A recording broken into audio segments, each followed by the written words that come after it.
स्वागत है आप सभी का एमएस एकेडमी के इस करंट अफेयर्स क्लास में, जिसमें हम आपके लिए महत्वपूर्ण क्वेश्चंस लेके आते हैं। इससे ज़्यादा से ज़्यादा लोग जुड़ सकते हैं, जो कि हम डेली अपडेट लेके आते हैं करंट अफेयर्स की, जिसमें हम महत्वपूर्ण क्वेश्चनों पे बात करते हैं। और लास्ट में हमारा जो पॉइंट रहता है वो रहता है हमारा हिस्ट्री का, यानी कि 12 अगस्त के दिन जितनी भी हिस्ट्री में जो घटनाएं हुई होंगी 12 अगस्त के दिन, उन सभी को कवर करते हैं हम लास्ट में। तो शुरू करते हैं क्लास को, देखते हैं आज के करंट अफेयर्स के बारे में। पहला क्वेश्चन है हमारा, हाल ही में किसके द्वारा दिल्ली के जो प्रगति मैदान है उसमें हर घर तिरंगा यानी तिरंगा मोटरसाइकिल जो रैली है उसका शुभारंभ किया गया है? तो ये किया गया है जगदीप धनखड़ द्वारा। जगदीप धनखड़ के द्वारा ये है तिरंगा मोटरसाइकिल रैली का शुभारंभ किया गया है। बात करें जगदीप धनखड़ जो है, ये प्रेजेंट में उपराष्ट्रपति हैं। उपराष्ट्रपति हैं प्रेजेंट में जगदीप धनखड़।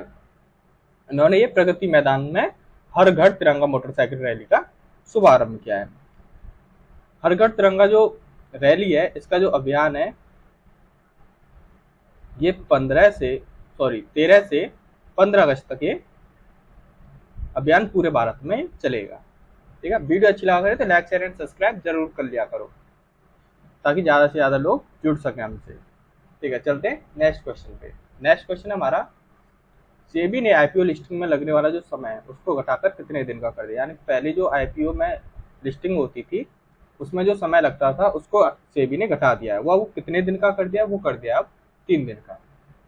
सेबी ने अब इसे 3 दिन का कर दिया, जो कि आईपीओ लिस्टिंग में पहले जो समय था, पहले वो 6 डे था, अब जो है वो 3 दिन का इसने सेबी ने ये कदम उठाया कि इसे अब 3 दिन का कर दिया जाएगा, जो आईपीओ लिस्टिंग में टाइम लगता था। बात करें सेबी के बारे में, तो यह भारतीय प्रतिभूति एवं विनिमय बोर्ड है सेबी। ये निवेशकों और आईपीओ जारी करने वालों के लाभ के लिए इसने ये 9 अगस्त 2023 को ये महत्वपूर्ण कदम इसने उठाया है, जो कि 6 डे की जगह अब 3 डेज का ये कर दिया है, जो कि लिस्टिंग में टाइम जो वो 3 दिन का यानी पूरा आधा समय कर दिया है। बात करें इसकी स्थापना के बारे में, सेबी की जो स्थापना है, सेबी की जो स्थापना है वो 12 अप्रैल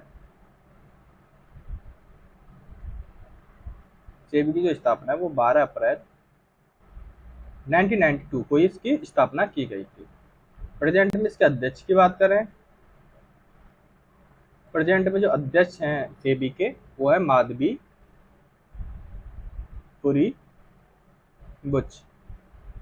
बुच जो है ये प्रेजेंट में अध्यक्ष हैं सेबी की। तो हमारा क्वेश्चन था आईपीओ लिस्टिंग में लगने वाले जो समय है उसको घटाकर कितने दिन का कर दिया? तो वो 3 दिन का कर दिया, जो कि पहले था 6 दिन का। ठीक है, चलते हैं नेक्स्ट क्वेश्चन पे।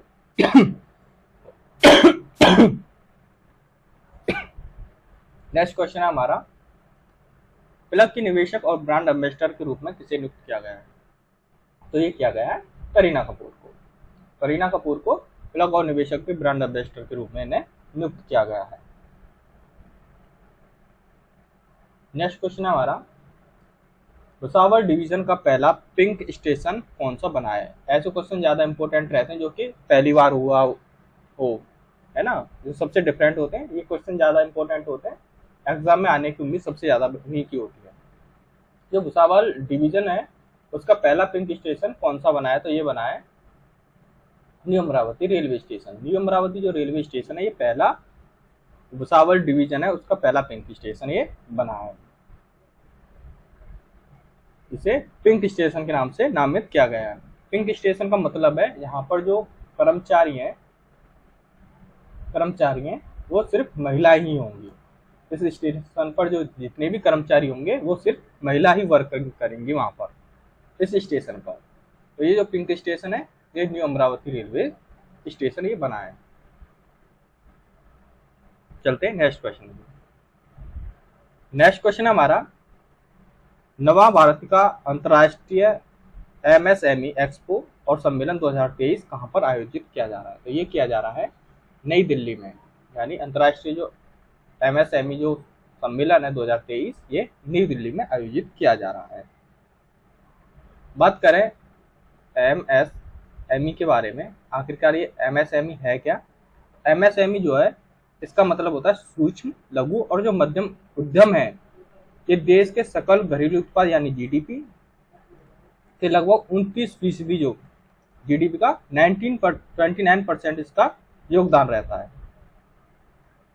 एमएसएमई सेक्टर जो है देश के रोजगार का सबसे बड़ा ये जरिया बना हुआ है। इंडियन इंडस्ट्री जो एसोसिएशन है उसके कार्यकारी जो निदेशक हैं वो है डी एस वर्मा। उन्होंने बताया कि जो 12 करोड़ लोग हैं, भारत के जो 12 करोड़ लोग हैं, उनकी जो आजीविका है वो सिर्फ इसी पर निर्भर है, यानी एमएसएमई पर ये निर्भर है। तो चलते हैं नेक्स्ट क्वेश्चन पे। नेक्स्ट क्वेश्चन हमारा किस सभा के केरल राज्य के नाम को बदलने के प्रस्ताव को मंजूरी दे दी? यानी कि केरल का नाम बदलने के लिए एक प्रस्ताव पेश किया गया था, उसके प्रस्ताव को मंजूरी प्रदान कर दी। तो ये की है वहां की केरल की विधानसभा ने। केरल की विधानसभा ने केरल के नाम बदलने वाले जो प्रस्ताव है उसको मंजूरी दे दिया है, जो कि वहां की विधानसभा ने उसे दिया है। वहां के जो सांस्कृतिक और भाषाई विरासत को अपनाने की दिशा में ये महत्वपूर्ण कदम के तौर पर केरल विधानसभा ने एक संकल्प पारित इसके लिए कर दिया है, जिसमें केंद्र सरकार से राज्य का नाम केरल की जगह, केंद्र से केरल की जगह इसका नाम केरलम बदलने का अनुरोध किया है केरल की गवर्नमेंट ने। वहां की विधानसभा ने इसे पारित कर सेंट्रल गवर्नमेंट से इन्होंने बोला है केरल की जगह इसका नाम केरलम कर दिया जाए। जो कि इस इमेज में नजर आ रहा है, ये वाला जो एरिया है ये केरल है। भारत की मैप में बात करें तो ये वाला जो एरिया है यहाँ पर केरल पड़ता है। ठीक है, चलते हैं नेक्स्ट क्वेश्चन पे। नेक्स्ट क्वेश्चन हमारा 24x7 वीडियो बैंकिंग सेवा प्रदान करने वाला भारत का पहला बैंक कौन सा बना है? यानी 24x7 यानी कि 24 घंटे 7 दिन आप वीडियो बैंकिंग से, जो वीडियो बैंकिंग आप ऑनलाइन वर्चुअली इसकी सेवा का लाभ उठा सकते हैं इस बैंक का। तो वो कौन सी बैंक है? तो ये AU small finance bank. AU small finance bank जो है ये वीडियो बैंकिंग सेवा प्रदान कर रही है। ये सबसे पहली बैंक है, तो ये इंपॉर्टेंट क्वेश्चन बनता है, पूछ लिया जाता है एग्जाम में। काफी चांस रहते हैं इन क्वेश्चनों के, ये क्वेश्चन पूछे जाए, जो कि फर्स्ट टाइम हुआ होता है और एकदम डिफरेंट होते हैं। तो ये की है एयू स्मॉल फाइनेंस बैंक ने। ठीक है, चलते हैं नेक्स्ट क्वेश्चन पे। नेक्स्ट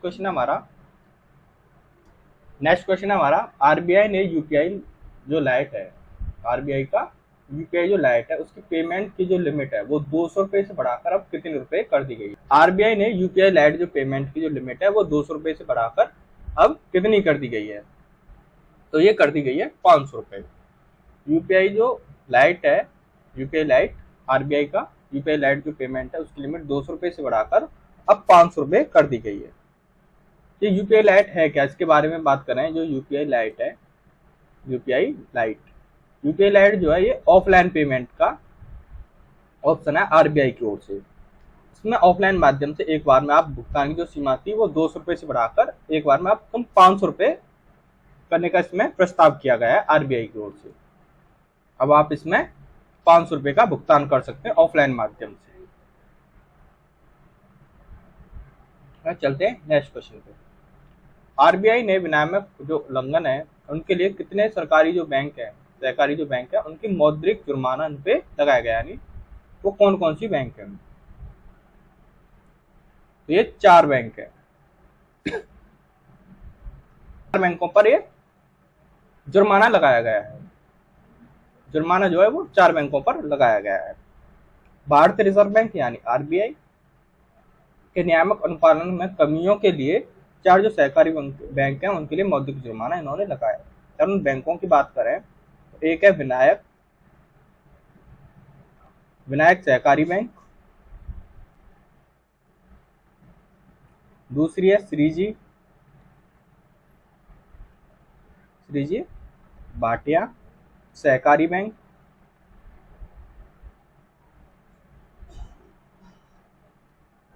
तीसरी है मिजोरम मिजोरम शहरी सहकारी बैंक, और चौथी है बीटा शहरी सहकारी बैंक। इन 4 बैंकों पर मौद्रिक जुर्माना लगाया गया है आरबीआई की ओर से। ठीक है, तो इसका उत्तर था 4 बैंकों पर। वो 4 बैंक कौन कौन सी हैं? विनायक सहकारी बैंक, श्रीजी भाटिया सहकारी बैंक, मिजोरम शहरी सहकारी बैंक, बीटा शहरी सहकारी बैंक। इन पर मौद्रिक जुर्माना लगाया गया है। अगर जुर्माने की बात करें तो इन पर जुर्माना जो है वो 4.20 लाख रुपए का इन पर जुर्माना लगाया गया है, इन 4 बैंकों पर। इन पर जुर्माना लगाने के बाद इन पर कड़ी कार्रवाई की जाएगी। नेक्स्ट क्वेश्चन है हमारा, किस मंत्रालय ने भारतीय जो वेब ब्राउजर है उसे डेवलपमेंट चैलेंज लॉन्च किया है? तो ये किया है इलेक्ट्रॉनिक और सूचना प्रौद्योगिकी मंत्रालय ने। इलेक्ट्रॉनिक और सूचना प्रौद्योगिकी मंत्रालय ने वेब ब्राउजर डेवलपमेंट चैलेंज का लॉन्च किया है। ये एक प्रकार का प्रतियोगिता है जिसमें सभी जो हिस्सा ले सकते हैं, और ये जो देश के जो सभी क्षेत्र हैं प्रौद्योगिकी के प्रति उत्साही नवप्रवर्तक और डेवलपर्स को एक स्वदेशी वेब ब्राउजर तैयार करने को प्रेरित एवं सशक्त बनाने का प्रयास ये करता है। तो इसलिए इलेक्ट्रॉनिक और सूचना प्रौद्योगिकी मंत्रालय ने लॉन्च किया है, जो कि मेड इन इंडिया बोल सकते हैं आपको। मेड इन इंडिया यानी ये इंडिया बनाना चाह रहे, खुद का मेड इन इंडिया बनाएंगे। चलते हैं नेक्स्ट क्वेश्चन पे। नेक्स्ट क्वेश्चन हमारा, किस मंत्रालय ने माइक्रोसॉफ्ट ओएस को नए ओएस माया से बदलने का फैसला किया? ये किया है रक्षा मंत्रालय ने। रक्षा मंत्रालय ने ये फैसला लिया है कि माइक्रोसॉफ्ट ओएस को एक नए ओएस माया से बदलने का इन्होंने फैसला लिया है रक्षा मंत्रालय ने। ये सिक्योरिटी के पर्पज से लिया गया है, क्योंकि स्वदेशी ऑपरेटिंग सिस्टम यानी माया एक स्वदेशी ऑपरेटिंग बनाया गया है, यानी मेड इन इंडिया है। मेड इन इंडिया ये बनाया गया है माया ओएस। ये अपने कंप्यूटर सिस्टम को साइबर जो हमले हैं उनसे बचाने के लिए केंद्रीय रक्षा मंत्रालय की ओर से ये विकसित नया ओएस किया गया है। ये ओपन सोर्स यानी उबंटू प्लेटफॉर्म पर आधारित है। जो पहले उबंटू था, उबंटू पर ये प्लेटफॉर्म पर आधारित है। इसका सीधा मतलब है कि यह मुफ्त और सार्वजनिक तौर पर उपलब्ध सॉफ्टवेयर का इस्तेमाल कराता है, यानी मुफ्त रहेगा ये, जो कि रक्षा मंत्रालय की ओर से बदलने का इसका फैसला किया गया है। चलते हैं नेक्स्ट क्वेश्चन पे। नेक्स्ट क्वेश्चन हमारा, किस राज्य ने हाथीकुंड पर जो हथनी कुंड है उस पर 6134 करोड़ रुपए के बांध परियोजना बनाई गई है? हथनी कुंड बैराज वही है जब दिल्ली में अभी फिलहाल में बाढ़ आ गई थी, जिसके लिए इसी से बोला जा रहा था हथनी कुंड बैराज से ज्यादा पानी छोड़ा जा रहा है, इसकी वजह से दिल्ली में बाढ़ आ रही है। तो ये हरियाणा जो राज्य है इसने इस परियोजना पर ये बांध परियोजना बनाई गई है हथनीकुंड बैराज पर। बात करें हथनीकुंड बैराज की, तो हथनीकुंड बैराज जो है ये यमुना नदी का जो जल है उसका वितरण करता है हथनीकुंड बैराज। इसके उद्देश्य को पूरा करता है। दिल्ली के लगभग 60% जो जल है वो उसकी जो आपूर्ति है वो हथनीकुंड जो बैराज है इसी से होती है। यमुना नदी के मुख्य प्रवाह के अलावा हथनीकुंड जो बैराज है इसमें 2 नहरें निकलती हैं, यानी पश्चिमी यमुना और पूर्वी यमुना नहर। हथनीकुंड जो बैराज है वो ताजेवाला जो बैराज है उससे लगभग 4 किलोमीटर दूरी पर ये स्थित है हथनीकुंड बैराज। अब बात करते हैं हम आज के इतिहास के बारे में, यानी कि 12 अगस्त के दिन जितनी भी घटनाएं हुई थी हिस्ट्री में। चलिए करते हैं हिस्ट्री के बारे में बात। तो 1765 को यानी 12 अगस्त 1765 को मुगल शासक ने ईस्ट इंडिया कंपनी को बंगाल, बिहार और उड़ीसा को दीवानी सौंपी थी। ये सौंपी थी 12 अगस्त 1765 को, जो कि मुगल शासन ने ईस्ट इंडिया कंपनी को बंगाल, बिहार और उड़ीसा की दीवानी सौंपी थी। नेक्स्ट हमारे 2003 में संयुक्त राज्य अमेरिका ने 12 अगस्त 2003 को भारत और इसराइल के जो बीच है फाल्कन सौदे को मंजूरी दी, यानी फाल्कन सौदे को जो मंजूरी दी गई थी वो 12 अगस्त 2003 को इसकी मंजूरी दी गई थी, जो कि संयुक्त राज्य अमेरिका ने दिलाई थी भारत और इसराइल के बीच फाल्कन सौदे को। नेक्स्ट क्वेश्चन हमारे 2009 में भारत के प्रसिद्ध जो अर्थशास्त्री है सी रंगराजन को 12 अगस्त 2009 को प्रधानमंत्री के आर्थिक सलाहकार परिषद का अध्यक्ष नियुक्त किया गया था। आर्थिक सलाहकार परिषद अध्यक्ष नियुक्त किया गया था श्री रंगराजन को। उन्होंने इस पद पर अपनी नियुक्ति को अपरांत यानी राज्यसभा के सदस्य से त्याग पत्र उन्होंने दे दिया था। नेक्स्ट क्वेश्चन हमारा 1602 में बादशाह अकबर के मंत्री जो थे अबुल फजल की हत्या वो 12 अगस्त 1602 को हुई थी। अगर पूछ रहा है बादशाह अकबर के मंत्री की जो अबुल फजल है उनकी हत्या कब की गई थी, तो 12 अगस्त 1602 में की गई थी। नेक्स्ट क्वेश्चन है हमारा 1945 में भारत के लिए अपना जीवन समर्पित करने वाले अंग्रेज व्यक्ति जॉर्ज सिडनी रुंडेल का निधन जो वो 12 अगस्त 1945 को इनका हो गया था। ये एक अंग्रेज व्यक्ति थे, इन्होंने भारत के लिए अपना जीवन समर्पित कर दिया था।